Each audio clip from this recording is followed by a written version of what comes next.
Alors qu'un adolescent de 15 ans lutte contre le cancer dans un hôpital de la province du Yunnan, des avocats et des groupes de défense de l'environnement ont engagé une action en justice contre une fabrique de chrome accusée d'avoir déversé illégalement des déchets toxiques nuisant gravement à la santé des riverains. Selon militants de Greenpeace, cette action en justice fera jurisprudence dans ce domaine. La vie d'un adolescent de 15 ans dans un village de la province chinoise du Yunnan a pris un tour dramatique en septembre dernier. Le visage de Wu Wenyang a enflé et des tumeurs sont apparues sur son cou. Selon le diagnostic, Wu Wenyang est atteint de 2 types de cancer du thymus, une leucémie et un thymome. Wu Wenyang est toujours hospitalisé, relié à 3 tubes. Il a perdu tous ses cheveux après 4 séances de chimiothérapie. Son père n'a reçu aucune réponse au sujet de la maladie de son fils. Mais Wu Shuliang soupçonne les déchets de chrome déversés par une usine voisine. Lorsqu'il est tombé malade, nous ne savions pas ce qu'il avait.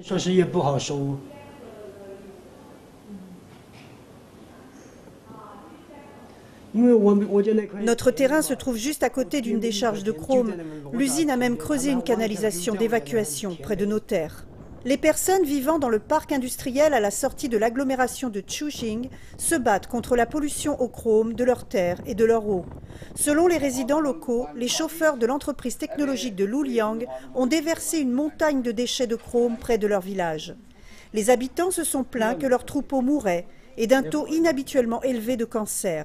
Les appels auprès des autorités locales sont restés ignorés. Mais l'an dernier, un rapport a révélé que plus de 5000 tonnes de chrome 6 s'étaient déversées dans la rivière Nanpan qui traverse la province. Des groupes de protection de l'environnement ont découvert dans l'eau des niveaux de chrome près de 200 fois supérieurs au niveau autorisé. Le chrome 6, un cancérigène connu, peut causer la leucémie, le cancer du sein, de l'estomac et du foie. En septembre dernier, les autorités locales avaient arrêté 5 personnes pour déversement illégal et demandé à l'usine de stopper sa production de chrome. Pendant ce temps, le père de Wu Wenyang se bat pour payer les soins médicaux de son fils. Des avocats et des groupes de défense de l'environnement ont engagé une action en justice au nom des habitants. L'affaire devrait être jugée le 23 janvier prochain. Selon un militant de Greenpeace, cette action en justice fera jurisprudence dans ce domaine.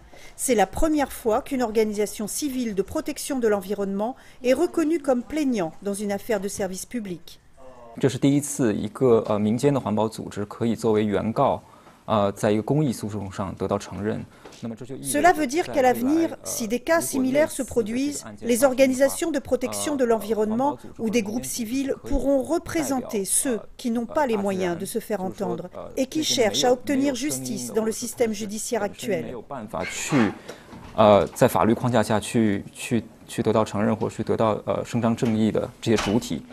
Le groupe a demandé une compensation financière de 1,3 million d'euros.